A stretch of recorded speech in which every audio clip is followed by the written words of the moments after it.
Olá, olá, boa noite. Hoje, 23 de junho de 2021, estaremos iniciando aqui a nossa aula de Sociologia e o tema que está em questão desde as últimas aulas tem sido ideologia.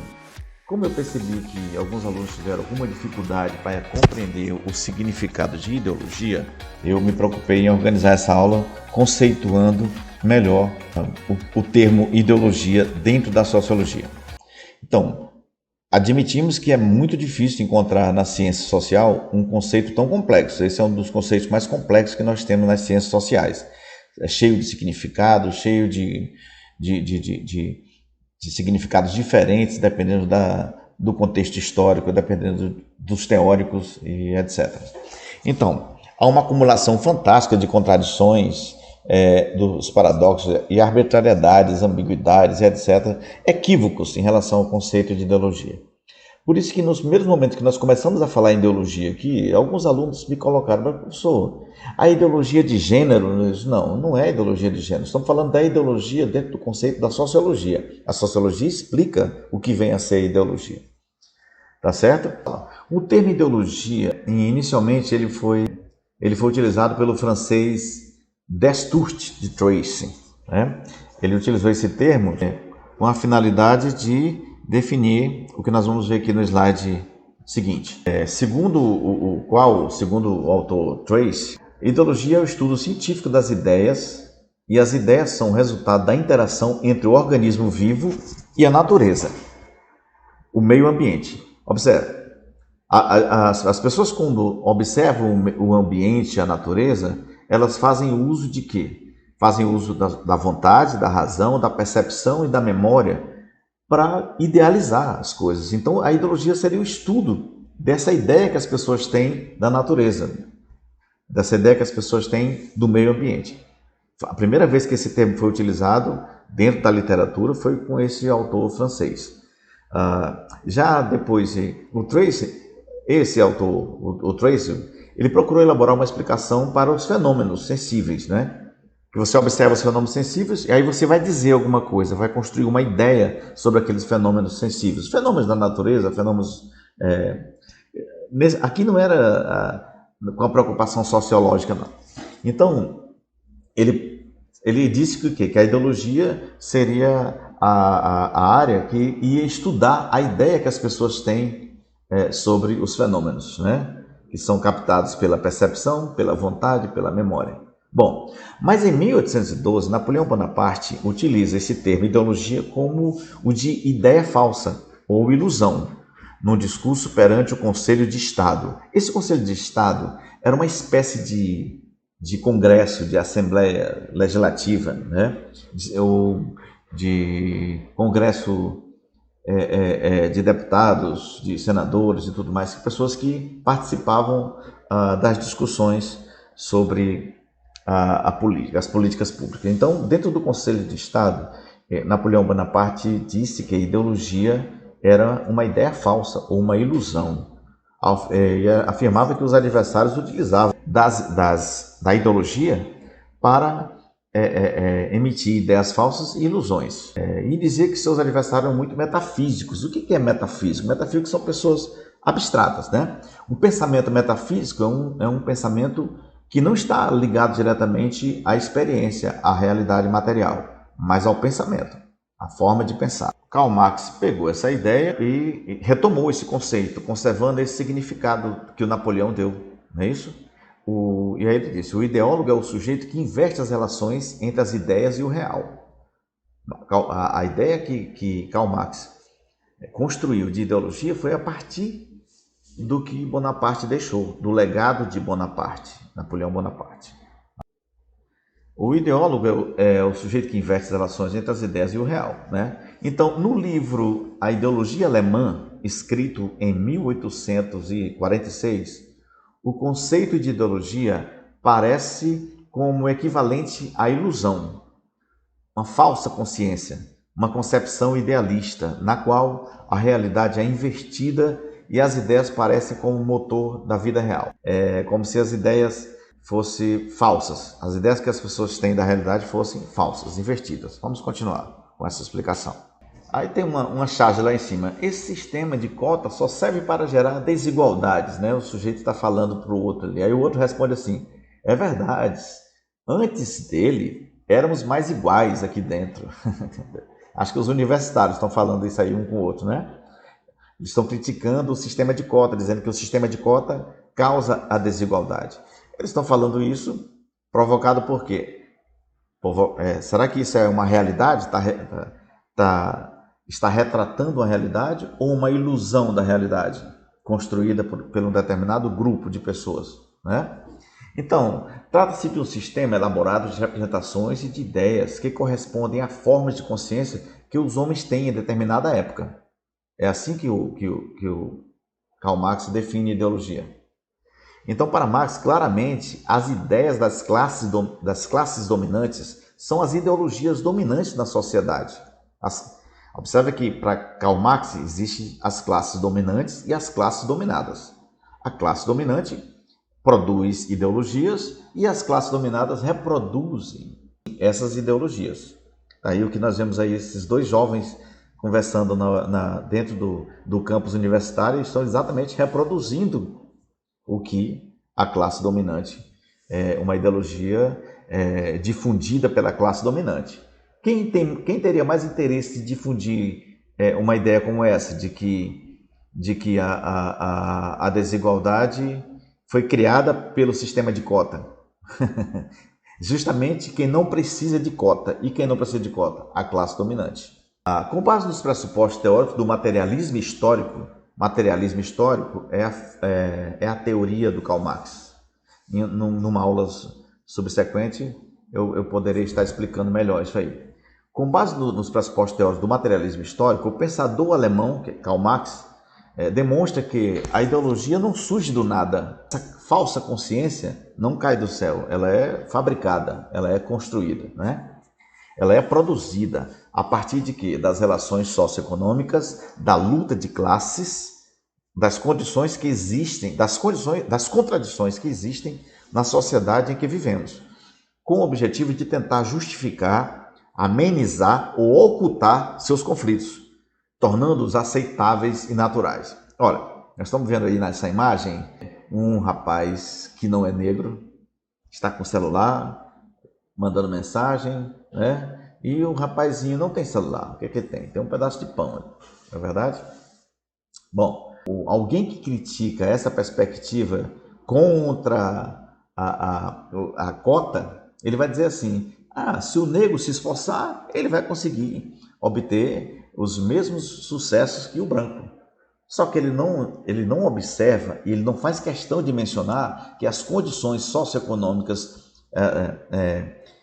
das quais parte o negro é diferente, é defasada em relação às condições socioeconômicas que sai o branco, de um modo geral. Estou falando isso de um modo geral, né? Essa ideia da classe dominante produzir ideologia para legitimar a dominação, ela surge com a ideia de propriedade privada. A existência da propriedade privada e as diferenças entre proprietários e não proprietários aparecem, por exemplo, nas apresentações sociais dos indivíduos, como algo que sempre existiu e que faz parte da ordem natural das coisas. Como se fosse natural quem tem mais dinheiro ou o patrão explorar o trabalhador, como se isso fosse natural. Como se fosse natural o trabalhador, o oprimido, do ponto de vista socioeconômico, reproduzir as ideologias do seu patrão ou dos patrões, ou dos dominantes, ou da classe dominante, não é isso? Então, essas representações sociais, porém, servem aos interesses da burguesia, classe social que controla os meios de produção numa sociedade capitalista. Então, por meio da ideologia, a classe dominante busca fazer com que seus interesses e ideias, transformem-se nos de todos. Ora, a classe dominante faz com que os seus ideais sejam difundidos entre todos, dificultando o surgimento de outros contrários aos seus. Desse modo, a elite tende a orientar, de acordo com seus objetivos, a conduta da sociedade e os valores dos indivíduos. Eu coloquei aqui uma imagem aqui. Quem é que controla essa grande produção agrícola aí? É muita gente ou é pouca gente? É a minoria ou a maioria? Então, isso aí explica também o desemprego. Olha essa grande área de terra e imagina quantas pessoas trabalhariam nessa grande área, nesse campo, na verdade o campo, né? Agrícola. Imagina quantas pessoas estariam trabalhando se não houvesse a tecnologia. Não estou falando contra a ideologia, só estou pedindo para que seja feita análise dessa forma, né? E quem são os donos dessas máquinas? Quem é que controla o agronegócio? É quem tem o capital. Sociedade capitalista. Quem gosta da sociedade capitalista e defende a sociedade capitalista, os ideais capitalistas, são as pessoas que têm mais acesso ao capital. Sem dúvida. E não com certeza não é o trabalhador que tem mais acesso ao capital. Essa é a crítica que é feita, né? Quem é que pode pagar a propaganda? Os meios de comunicações, como o rádio, a TV, o cinema, o teatro e a imprensa, são as pessoas que têm capital. Então, a ideologia que será difundida é a ideologia dos dominantes. Ou seria o contrário? Né? As instituições como o Estado, a igreja, a escola, atingem um grande número de pessoas e por isso são usados como meios para a transmissão de ideologias. Nós temos aí iniciamos aí com uma charge, né? Olha que charge interessante. Nós estamos vendo aí a Eletrobras sendo jogada na privada. A privataria. Privataria. Quem é que ganha mesmo com isso, com essa ideia de privatizar a Eletrobras? Somos nós, consumidores? Será que nós passaremos a pagar uma taxa menor de energia se a Eletrobras for privatizada? Será que essa privatização está acontecendo para nos favorecer, nós trabalhadores, ou favorecer as pessoas que podem comprar, que podem transformar a Eletrobras no meio de produção e obter lucro com a venda da energia? Não é isso? Ou com a venda do fornecimento da energia. Então, para tanto, utiliza a linguagem simples e apelativa que atraia a atenção de todos e seja facilmente compreendida e inculcada. Os meios de comunicações fazem isso. As ideologias, para serem eficazes, devem dar algum sentido, por menor que seja as experiências das pessoas. Elas têm que encontrar algum sentido. As ideologias, ela tem que ter um sentido racional. E aí tem gente que são o que o autor Gramsci chama de os intelectuais orgânicos. Tem pessoas que usam o seu intelecto para criar ideologias, para justificar a dominação da classe dominante. Começamos aí com a charge, o sujeito com o celular ligando para o chefe dele, dizendo que fez uma retirada sustentável, porque ele tirou só a parte do meio da árvore. Gente, aí vem o desmatamento. Eu já escuto, eu vou pegar como exemplo isso aqui.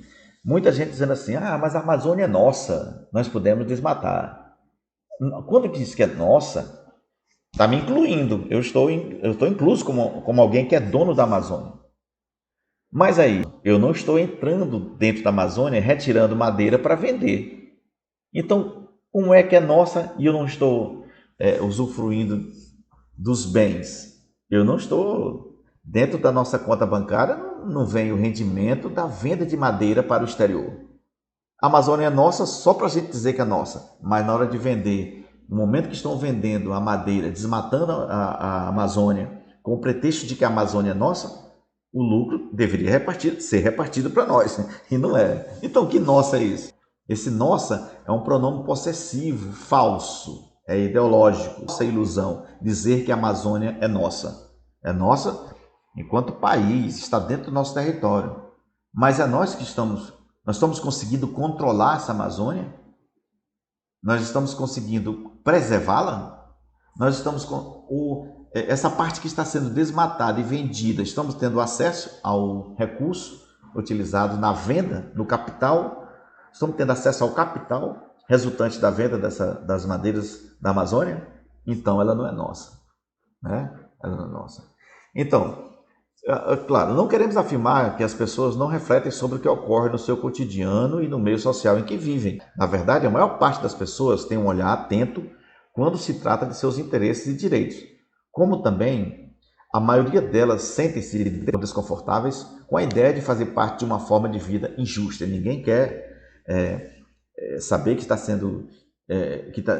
sendo vítima de injustiças. Mas a ideologia, a falsa consciência, a falsa ideia faz esconder, é uma cortina que esconde as injustiças. É assim que Karl Marx estrutura o pensamento de ideologia. Ele vem inspirado em Napoleão Bonaparte também. Outro exemplo aqui. Lembra que vocês são muito inteligentes e bem informados? Vocês sabem que o argumento utilizado para a reforma trabalhista é que, após a reforma trabalhista, o número de empregos aumentaria. Isso foi uma falsa ideia, foi uma falsa consciência, né? Foi uma ilusão. Não aumentou emprego coisa nenhuma. Tá aí a charge. Aí o patrão está perguntando, e então, gostou da reforma? Então, de modo que são contrabalançadas por benefícios maiores ou que são inevitáveis. Faz parte da função de uma ideologia dominante inculcar tais crenças.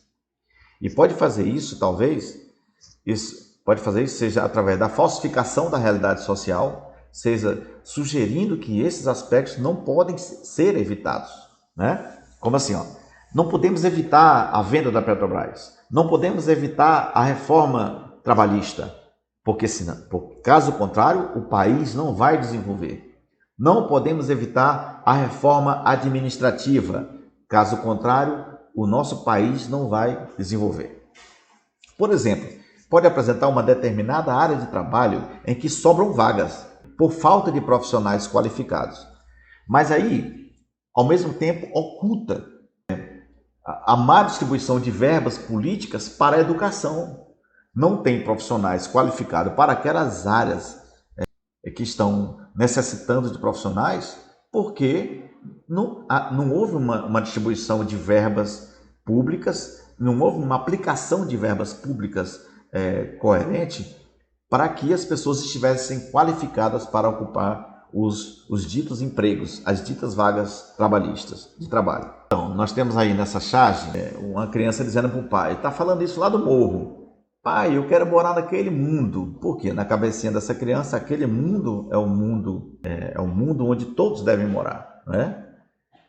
Ele está aí clamando por justiça social, a criança, né?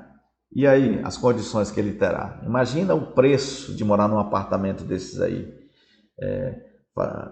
fazendo essa comparação aí, favela e a cidade e os prédios urbanos caríssimos em áreas nobres, né? A fronteira entre a favela e a área nobre, né? Fronteira intransponível, por sinal. As pessoas acabam absorvendo a ideologia dominante sem perceber. Muitos desempregados tendem a se sentir fracassados por não terem um currículo bom para o mercado. Mas como levar em conta o culto ao sucesso pessoal e a necessidade de ter uma excelente formação em um país como o nosso, com tantas desigualdades sociais e com poucas possibilidades de a maioria da população chegar a um curso universitário? Como? A desigualdade social ela vai implicar diretamente nisso aí, né? Então, a propaganda ideológica, ela aliena os indivíduos. Você pode cair numa rede de alienação. Detalhe, lembra do texto anterior? Das fake news nas redes sociais? Os grupos de WhatsApp também vêm cumprindo essa função de alienar. Os grupos de WhatsApp, os Facebooks da vida, eles também vêm cumprindo sua função de alienação. Existem intelectuais orgânicos construindo essa ideia falsa das coisas, como forma de fazer com que essa classe dominada inculque a ideologia dominante, né? Então é isso, gente. Considerando a ideologia como um conjunto de ideias e representações que contribuem para a reprodução e manutenção da sociedade, sabemos que existe outros tipos de ideologia que não estão necessariamente vinculados ao mercado, ao grupo dominante. Não é só esse tipo de ideologia que existe, mas é só esse que nós estamos discutindo aqui agora. Tá certo? Então, nós sabemos aí que tem pessoas que às vezes entram na política para fazer o seu pé de meia. E eles vêm de segmentos, de vários segmentos. Segmentos religiosos, segmentos que antes nem tinham tradição de entrar em política, mas entra porque agora estão interessados em fazer seu pé de meia, né? Mas além disso, existe também as ideologias contrárias à classe dominante. Nós só precisamos encontrá-las. E onde é que elas estão? Estão nos sindicatos, estão nos movimentos sociais, certo? Existe uma contra-ideologia, existe um movimento de contra-ideologia, e elas estão em grupos como sindicatos, movimento feminista, as lutas democráticas, eles apresentam uma contra-ideologia. Só que alguns, é claro que eles não têm a grande mídia a seu favor, né? A grande mídia não está a favor do feminismo, a grande mídia não está a favor dos movimentos sociais. A grande mídia ela até denigre a imagem dos movimentos sociais, né? Os movimentos negros, étnicos, estudantis, do campo, e o direito à terra, né? A gente vê como é que as grandes mídias tratam o MST, o Movimento dos Sem Terra, o Movimento por Moradia, entre outros. Então, gente, basicamente era isso a nossa aula. Muito obrigado. Eu vou passar as atividades, a leitura desse texto, eu vou passar o texto na íntegra para que vocês façam a leitura. Eu comentei sobre um texto que eu estarei encaminhando a vocês. Muito obrigado pela atenção, até a próxima. Forte abraço.